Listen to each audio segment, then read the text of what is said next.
نحمده ونصلي على رسوله الكريم أما بعد فأعوذ بالله من الشيطان الرجيم بسم الله الرحمن الرحيم رب اشرح لي صدري ويسر لي أمري واحلل عقدة من لساني يفقهوا قولي ربنا زدنا علما اللهم فقهنا في الدين رب يسر ولا تعسر وتمم بالخير وبك نستعين اللهم إني أسألك علما نافعا ورزقا طيبا وعملا متقبلا آمین یا رب العالمین۔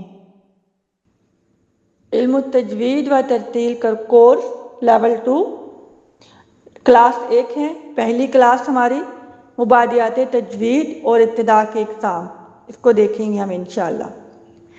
سب سے پہلے دیکھتے ہیں اللہ تعالیٰ کا فرمان ہے، جو لوگ کتاب اللہ کی تلاوت کرتے ہیں اور نماز کی پابندی کرتے ہیں اور جو کچھ ہم نے انہیں دیا ہے اس میں سے کھلے اور چھپے خرچ کرتے ہیں، وہ ایسی تجارت کے امیدوار ہیں جس میں ہرگز خسارہ نہ ہوگا۔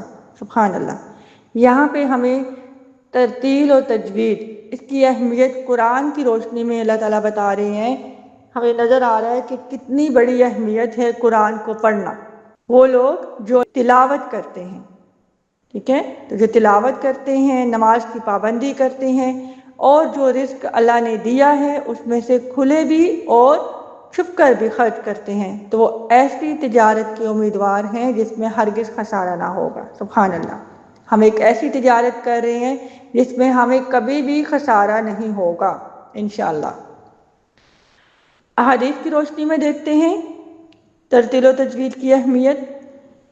فرمان رسول صلی اللہ علیہ وآلہ وسلم ہے، قرآن مجید کا ماہر لکھنے والے انتہائی معزز اور اللہ کے فرمانبردار فرشتوں کے ساتھ ہوگا، اور جو انسان قرآن پڑھتا ہے اور ہکلاتا بھی ہے اور وہ پڑھنا اس کے لیے مشقت کا باعث ہے تو اس کے لیے 2 اجر ہیں۔ سبحان اللہ۔ صحیح مسلم کی حدیث مبارکہ ہے۔ اس حدیث مبارکہ سے ہمیں یہ پتہ چلتا ہے کہ 2 طرح کے لوگ ہیں قرآن پاک کی تلاوت کرنے والے، قرآن پاک کو پڑھنے والے۔ ایک تو بہت قرآن پاک کا ماہر ہے، قاری۔ جو قاری ہوتا ہے تو اس کا مقام اللہ کے نزدیک کیا ہے؟ اس کے معزز فرشتوں کے ساتھ۔ سبحان اللہ۔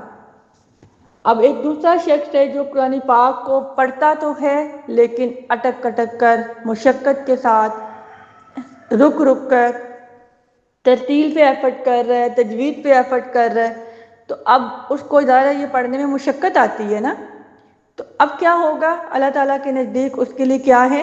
2 اجر ہے، ڈبل ثواب ہے۔ ایک قرآن پاک پڑھنے کا ثواب، دوسرا قرآن پاک کو پڑھنے کے لیے ایفرٹ کرنے کا اجر۔ سبحان اللہ۔ تو لہٰذا کبھی بھی دل چھوٹا نہیں کرنا کہ مجھے تو قرآن پاک ٹھیک سے نہیں پڑھنا آتا، ٹھیک ہے؟ ہم ڈبل ثواب کماتے ہیں جب ہم قرآن پاک بھی شوق سے پڑھ رہے ہیں اور اس کو محنت اور لگن کے ساتھ اور اس کو تمام قواعد و تجوید کی رعایت کے ساتھ پڑھنے کی کوشش کرتے ہیں انشاءاللہ۔ مبادیات تجوید۔ مبادیات کا کیا مطلب ہوتا ہے؟ مبادیات مبادی کی جمع ہے اور اس کے معنی ہوتے ہیں تجوید کے بنیادی اصول۔ جس طرح کوئی بھی مکینک ہے، کوئی انجینئر ہے، کوئی ڈاکٹر ہے، جب وہ کیوں بنتا ہے، وہ اس اسٹیج پہ کیوں پہنچتا ہے؟ اس لیے پہنچتا ہے جب وہ اس کی بیسک باتیں، بیسک تعلیم لیتا ہے، اس کو بنیادی چیزیں اس کو پتہ ہوتی ہیں، اسی کو بنیاد کہتے ہیں، مبادیات کہتے ہیں۔ اسی طرح جب ہم تجوید کے بنیادی اصول کو سیکھتے ہیں، ہم تلاوت کرنے کے قابل کب ہوتے ہیں؟ جب ہمیں تجوید کے بیسک اصول آتے ہوں، جب ہم تجوید کی بنیاد کو سیکھ رہے ہوں، اس کے اصول و مخارج سیکھ رہے ہوں، اس کے قواعد سیکھ رہے ہوں، تو یہی چیز کہلاتی ہے مبادیات تجوید، یعنی تجوید کے بنیادی اصول۔ جب آپ بیسک تعلیم حاصل کر لیتے ہیں تو آہستہ آہستہ آپ اسٹیپ آگے چڑھتے جاتے ہیں اور پھر آپ کے علم میں اضافہ ہوتا جاتا ہے، تو پھر کیا ہوتا ہے؟ بالآخر آپ تلاوت کرنے کے قابل ہو جاتے ہیں۔ تجوید کے لغوی معنی کیا ہیں؟ تجوید کے لغوی معنی ہے عمدہ کرنا، اچھا کرنا، بہترین کرنا۔ اصطلاحی معنی کیا ہیں؟ قرآنی حروف کو ان کے مخارج اور جمیع صفات کے ساتھ ادا کرنا، یعنی قرآن کے جو حروف ہیں ان کو ان کے اپنے مخارج کیا ہوتے ہیں؟ حروف کے نکلنے کی جگہ کو مخارج کہتے ہیں، یعنی جہاں سے ہمارے حروف کی آواز آتی ہے۔ اور جمیع صفات کسے کہتے ہیں؟ جمیع کہتے ہیں جمع کو، اور صفات کہتے ہیں اس حرف کی جو صفات ہوتی ہیں، کیفیت ہوتی ہے، حالت ہوتی ہے۔ تو جمیع صفات کا مطلب کہ ایک حرف کی ایک کیفیت نہیں ہوتی، ایک حالت نہیں ہوتی، ہر حرف کی کم از کم 5 صفات ہوتی ہیں یا 7 صفات ہوتی ہیں۔ یہ انشاءاللہ آپ آگے چل کے دیکھیں گے۔ تو اسی لیے یہاں پر جمیع صفات کا لفظ لکھا گیا ہے کہ ہر حرف کی اپنی تمام صفات کے ساتھ، جمع کا مطلب تمام بھی ہے، ٹھیک ہے، ہر حرف کو ان کے مخارج سے تمام صفات کے ساتھ ادا کرنا۔ آگے ہے موضوع، یعنی تجوید کا موضوع کیا ہے؟ حروف تہجی ہے تجوید کا موضوع۔ جس طرح انگلش کا جو ہم پڑھتے ہیں، انگلش کے حروف جب ہم دیکھتے ہیں تو حروف کس سے مل کر بنے ہوتے ہیں؟ لیٹرز سے مل کر بنے ہوتے ہیں۔ تو انگلش کا بھی ٹائٹل کیا ہوا؟ لیٹرز، ABCDEF، ٹھیک ہے، ان کو بولتے ہیں۔ اسی طرح جب اردو کے حروف جو ہم دیکھتے ہیں وہ کس سے مل کر بنے ہوتے ہیں؟ الف، بے، پے، تے، سے، یہ والے حروف، ٹھیک ہے۔ تو اسی طرح عربی میں جو ہمارے حروف ہوتے ہیں، کلمات ہوتے ہیں قرآن پاک کے، وہ کس کے مل کر بنے ہوتے ہیں؟ حروف تہجی سے۔ ان کو حروف تہجی بھی کہتے ہیں، حروف ہجا بھی کہتے ہیں، اور مفردات بھی کہتے ہیں۔ یہ ٹوٹل 29 حروف ہوتے ہیں الف سے لے کر یا تک۔ تو لہٰذا تجوید کا موضوع کیا ہوا؟ ان حروف تہجی کو پڑھنا۔ غرض و غائد دیکھتے ہیں۔ غرض و غائد ہے تصفیہ حروف، یعنی تجوید پڑھنے کے بعد قرآن اس طرح سے پڑھنا جس طرح وہ نازل ہوا ہے۔ ہماری غرض کیا ہے تجوید سیکھنے کی؟ کہ ہم قرآن پاک کو ایسے پڑھیں، قرآن پاک کے حروف کو اس طرح سے ادا کریں جس طرح سے وہ نازل ہوا ہے۔ فضیلت کیا ہے؟ یہ علم تمام علوم سے افضل ہے کیونکہ اس کا تعلق اللہ کے کلام سے ہے۔ بے شک دنیا میں جتنے بھی علوم ہم سیکھتے ہیں، ڈاکٹری، انجینئرنگ، سول، مکینک، کچھ بھی، تو ان تمام علم سے افضل قرآن کا علم سیکھنا ہے۔ کیوں؟ کیونکہ اس کا تعلق اللہ کے کلام سے ہے۔ تجوید کا حکم کیا ہے؟ تجوید کے تفصیلی قواعد کا سیکھنا فرض کفایہ ہے، اور قواعد کے مطابق پڑھنا فرض عین ہے۔ یہی اس کا حکم ہے۔ حکم کیا ہے؟ کہ تجوید کے قواعد کو سیکھنا ہے، اور سیکھنے کے بعد ان قواعد کے مطابق قرآن پاک کو پڑھنا۔ یہ ہے ہمارا حکم تجوید کا۔ تو سیکھنے کے عمل کو کیا کہتے ہیں؟ فرض کفایہ، اور قواعد کے مطابق پڑھنے کو کیا کہتے ہیں؟ فرض عین۔ فرض عین کا کیا مطلب ہوتا ہے؟ ہر شخص پر واجب ہے۔ اب کیونکہ تلاوت قرآن عبادت ہے، اور ہر عبادت کی مخصوص کیفیات توقیفی ہوتی ہیں جن کو بجا لانے سے ہی عبادت قبول ہوتی ہے۔ جیسے کہ نماز ہے، نماز کی کیفیت کیا ہے؟ اس کو خشوع و خضوع کے ساتھ پڑھنا، تو پھر وہ ہماری عبادت قبول ہوتی ہے۔ روزہ کی کیفیت کیا ہے؟ کہ ہم نے نفسانی خواہشات سے بچنا ہے، ہر اس کام سے رک جانا ہے جس سے اللہ نے منع کیا ہے، طلوع آفتاب سے لے کر غروب آفتاب تک۔ تو جب ہم وہ اپنے سارے اس کی کیفیات کو پورا کریں گے تو روزے کی عبادت قبول ہوتی ہے۔ اسی طرح زکوٰۃ، یعنی کہ نیت کرنا، نصاب کے مطابق ادا کرنا۔ اسی طرح حج کیا ہے؟ کہ وہ تمام اس کے جو مناسک ہیں ان کو پورا کرنا۔ تو یہ ہر عبادت کی مخصوص کیفیات توقیفی ہیں جو ہم نے پورا کرنی ہوتی ہیں۔ جب وہ پوری ہو جائیں تو وہ عبادت قبول ہوتی ہے۔ تو لہٰذا یہ یاد رکھیے کہ تلاوت قرآن بھی عبادت ہے، ٹھیک ہے۔ تو اب اس کو جب آپ پورا کریں گے اس کی کیفیات کے ساتھ، کیا کیفیات ہیں؟ اس کے تجوید کے قواعد کو سیکھنا، اور تجوید کے قواعد کے مطابق پڑھنا، یعنی فرض کفایہ پہلے پورا کرنا اور پھر فرض عین کو ادا کرنا، اس کے مطابق کرنا، تو پھر آپ کی یہ عبادت بھی قبول ہوگی۔ اس کے علاوہ آپ کو پتہ ہے آداب تلاوت بھی ہوتے ہیں، وضو کرنا، جسم کا پاک ہونا، خاموشی سے پڑھنا تاکہ اللہ کی رحمت ہو، تو یہ ساری اس کی عبادت کی مخصوص کیفیات ہیں، تو ان کو پورا کریں گے انشاءاللہ تو ہماری قرآن پاک پڑھنے کی عبادت بھی قبول ہوگی۔ ارکان تجوید کیا ہیں؟ تجوید کے 4 ارکان ہیں جو آپ کو بہت اچھے سے آنے چاہیے۔ جب آپ یہ پورے کر لیں گے آپ کی انشاءاللہ تلاوت بہترین ہوگی۔ پہلا رکن ہے مخارج حروف کی پہچان، یعنی حروف کے مخارج آپ نے جاننے ہیں۔ یہ انشاءاللہ آپ ایک دفعہ لیول 2 میں بھی ریپیٹ کریں گے، لیول 1 میں آپ سیکھ چکے ہیں۔ مخارج حروف کی پہچان، پھر صفات حروف کی پہچان، وہ انشاءاللہ آپ لیول 2 میں سیکھیں گے۔ پھر تجوید کے تمام قواعد کی پہچان، وہ تو آپ آخر دم تک سیکھتے رہتے ہیں، آخری لیول تک۔ اور اس کے بعد زبان کو حروف کی صحیح ادائیگی کا عادی بنانا۔ یہ 4 ارکان ہیں، یہ آپ نے اچھے سے یاد رکھنے ہیں۔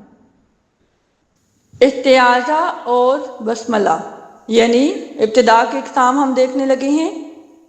استعاذہ اور بسملہ، با کے پر فتحہ ہوتی ہے۔ استعاذہ کا مطلب پناہ طلب کرنا ہے، یعنی تعوذ کو کہتے ہیں استعاذہ۔ تعوذ بولنا ہے آپ نے، اس کو تعوذ نہیں پڑھنا، ٹھیک ہے؟ اور بسملہ کہتے ہیں بسم اللہ الرحمن الرحیم کو۔